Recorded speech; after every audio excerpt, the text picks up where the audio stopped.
Welcome back to Global Digest, live on ADBN TV in Abuja and across West Africa.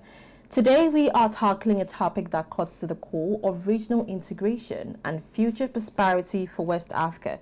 We're exploring efforts to realign the foundational ECOWAS Treaty. It was originally signed in 1975 and revised in 1993. Well, that was with a bold new blueprint for Vision 2050. It was a roadmap that launched in December 2021, and it aimed to transform ECOWAS from a union of states into a unified community of people, guarded by security, strong institutions, economic integration, sustainability, and social inclusion. Well, the ECOWAS Vision 2050 is anchored on 5 pillars: peace, security and stability, governance, rule of law and fundamental freedoms, economic integration and interconnectivity, inclusion and sustainable development, social inclusion, especially women, youth, and children. But while Vision 2050 casts an ambitious vision, real impact demands legal and institutional change. That means adapting the 1993 treaty, every protocol and provision, to reflect new priorities like broad-based citizen engagement, climate resilience, and digital innovation. Well, it's a process that is already underway, and ECOWAS has led technical workshops to build a community strategic framework, consulted widely with stakeholders from Abuja to Accra, and actively engaged youth and women groups in shaping the path forward. Today, we ask, how deep must these reforms go? Can alignments truly deliver peace, prosperity, and people at the center of West Africa's future? And what role do citizens, civil society, and national governments play in bringing Vision 2050 to light on the ground?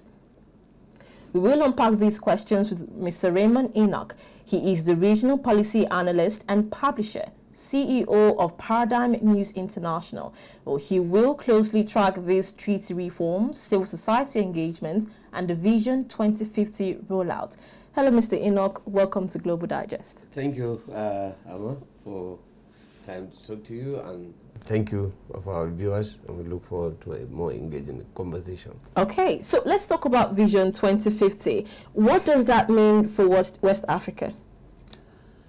Well, Vision 2050 of the Economic Community of West African States is actually anchored on repositioning the ECOWAS Commission, which was previously the ECOWAS of the state, and to the ECOWAS of the people.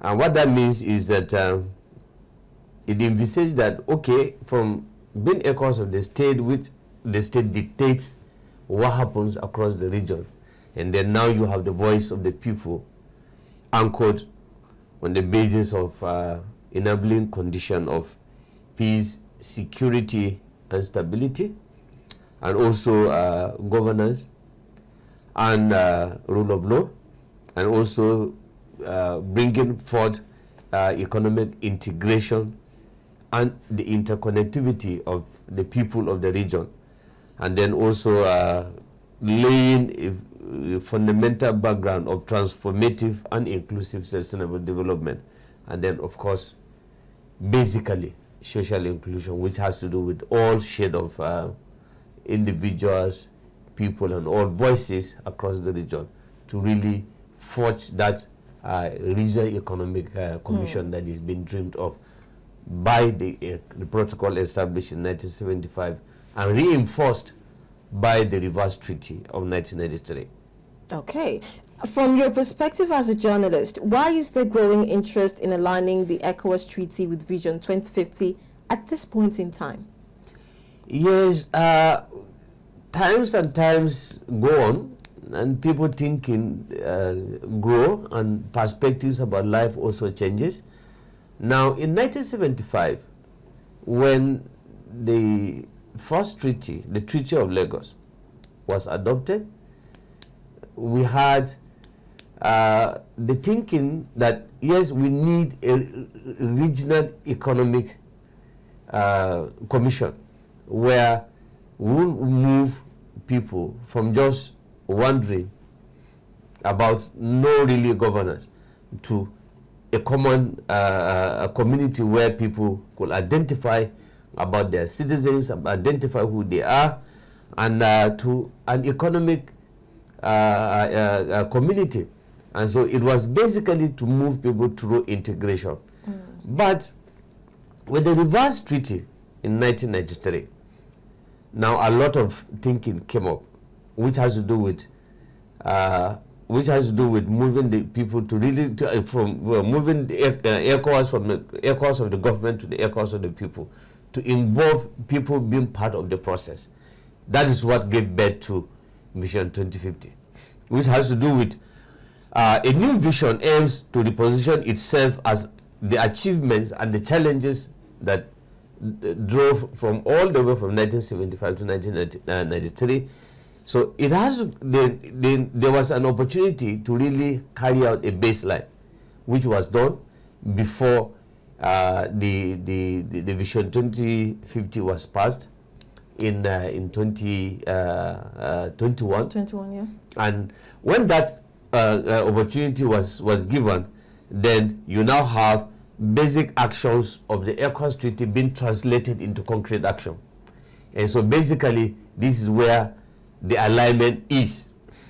But don't forget, the issue of integration is a gradual process as contained in the ECOWAS Treaty. And that is why you have to cooperatively involve, because the national sovereignty has not been really taken off from each member country. The member country are to gradually cede, when mind the use of my word, gradually cede certain level of their national protocol or sovereignty to the establishment of the ECOWAS Treaty, ECOWAS community. And so that's why it is called ECOWAS of the people, meaning that people will be involved in the conversation about how they are governed. Okay. And that is why the ECOWAS protocol on good governance and democracy that was adopted in 2000 speaks clearly on involvement of the people in their own governance structure. And this is adopted by the member states themselves. And basically, that is why ECOWAS had a standby force for the enforcement of peace in countries where they have been bedeviled with conflict. Take, for example, the issues of Sierra Leone, the issues of Liberia, the issues of what happened when Laurent Gbagbo couldn't hand over peacefully in the transition to Al-Hassan Ouattara. ECOWAS has to intervene. Yeah. And what happened during Yahya Jammeh in Gambia, ECOWAS has to intervene. And what is happening currently in Guinea-Bissau and Guinea-Conakry. But right now, Guinea-Bissau have really given its time of transition, and ECOWAS is busy on the ground trying to help stabilize the democratic process. The same thing is happening in Cote d'Ivoire. So basically, these are stemming from the treaty to the ECOWAS Vision 2050. And that gives the gradual alignment of this process. So hence, we call it's a strategic development plan, which is so ambitious. But again, if we have to talk about it as journalists, we will say that there are gaps in between. So we'll talk about that. Oh, definitely, we will. But let's look at the legal part of it now. Has ECOWAS been effective in adapting its legal and institutional frameworks as it responds to the current realities on ground? That's where the question lies. Because it's one thing for the head of states to get together to really take decisions. And it's another thing again to translate those decisions into concrete realities in the life of the people. And I'll give you an example with what is happening currently in West Africa that has to do with Niger, Mali, and Burkina Faso. It is purely a question of legality and sovereignty of the nations of these three countries. Because if you look at the treaty of 1975 and the reverse treaty of 1993, all these countries were represented. their president signs the document. They all agreed with it. They have all been in ECOWAS long before even the military could have brought district head of states on board. But if it is an issue of legal binding, and that was why I was talking about gradual ceding of national sovereignty to the establishment of the ECOWAS protocol. They know it, but somehow there are changes of government, and they moved up and thinking that, okay, they don't need to respect the ECOWAS protocol under its own article, which said even if you are leaving ECOWAS, you must give a 1-year notice, and that transition process has to be fulfilled with certain level of gaps before you finally make pronouncement. And this is the position to which ECOWAS is now. So it's all about translating the goodwill of the treaty to the Vision 2050. Meanwhile, it would have closed that gap that, yes, you cannot cede out like the Nigerian constitution. Yeah. It has not given any state to declare any part of Nigeria as the state religion. Yeah. Or to even say you are ceding away from the federation. So that is the gap. And I think the ECOWAS head of state needs to work on that. Okay, so away from the Alliance of Sahel states now, that's Burkina Faso, Mali, and Niger, would you say the current ECOWAS treaty reflects the ambitions of Vision 2050? Now, we're looking at it around inclusion, digital transformation, and climate resilience. Yes, I will say that, I will answer that in the affirmation, because there are institutions that have been put in place to really carry out that one, because the ECOWAS Vision 2050 itself is built on the ECOWAS Treaty. None of them is working independently on its own. Okay. And whatever programs that is anchored on peace, security, and stability, governance and rule of law, economic integration and interconnectivity, transformative inclusion, and sustainable development and social inclusion, whatever programs that have been designed on this is anchored on the treaty, because you can't divert the treaty away from the Vision 2050. But then Vision 2050 gives us its own strategic orientation emerging from the treaty. And this is what has really informed the comprehensive and independent actions that the Commission is now taking to really put the structures on ground. And recently, if you see the programs that was designed in celebrating ECOWAS of the 50 and ECOWAS at 50, you will agree with me that is coming from Vision 2050 of the ECOWAS document. And I think it is a commendable thing, in as much as there is no any perfect institutions anywhere, but we can say that yes, ECOWAS is on course in translating its own treaty into reality. And as we discuss, and some of these issues will definitely resonate with the ECOWAS Vision 2050. Okay, still looking at the ECOWAS Vision 2050, we spoke about gaps earlier when it came to legalities, and of course we mentioned the Alliance of Sahel states. But let's look at it as we're looking at the treaty's original scope and the more centered people aspirations of the Vision 2050. What are the gaps that we can see, that the Vision 2050 is trying to cover up in that regard? Are you saying cover up as in hiding away, or cover up as in make up for the? Of course, as a journalist, what interests me in the document, and of course as someone who has been active in the life of the citizens of the West Africa, I would like to see the Vision 2050 really transformed peace, security, and stability, which is the first component of Vision 2050, into concrete reality. And how do we achieve that? Of course, countries should be encouraged to really move towards democratization, involving key sectors. But going through the treaty, I have not really seen a strong basis of involvement of certain institutions like the faith-based institutions throughout West Africa. Oh, okay. Like a stronger civil society voice. I know there are organizations like National Association of Nigerian Traders in Nigeria. I know also the Europa, which is also based in Ouagadougou and Senegal. I also know of other organizations that are also working in different anchors and gender inclusion, and like the Gender Center in Senegal and all of that. But then, and the West Africa Civil Society Forum, and then Wademos, and a lot of civil society organizations I know that are working in various thematic areas. Okay. But then we will need a strong,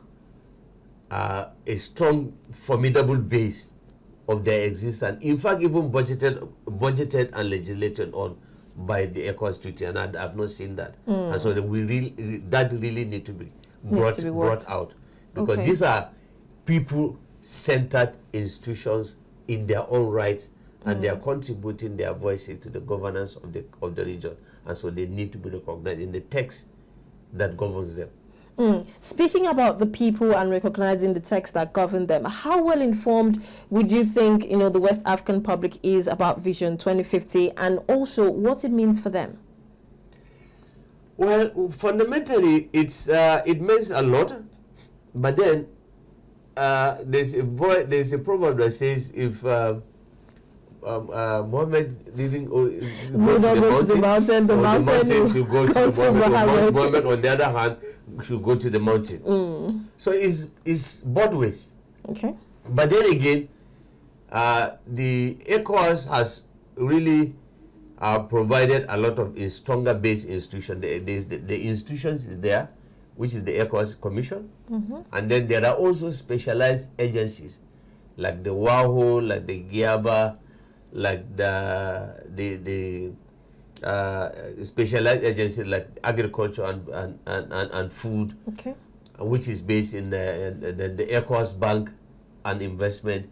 These are specialized agencies that are intended to really translate the actions of ECOWAS into reality in the life of the people. But then, like you asked the question, how far are people informed? And that's what we're talking about in the studio here. But we also wish, as a journalist, encourage ECOWAS to look back in its own Article 63 and Article 65 of the ECOWAS Treaty to translate that one into action, which is what given the voice of the media, and of course media should really be brought on board. Okay, so as someone who follows ECOWAS closely, what kind of leadership or momentum is required to push this alignment beyond paper into action? Well, I will not say that the treaty has only remained on paper, or the Vision 2050 has only remained on paper, because if what I have followed ECOWAS activities is anything to go by, I would say that ECOWAS is really translating its actions, its own text into actions and reality. I'll give you an example. A lot of activities are going on now that has to do with Lagos, Abidjan corridor.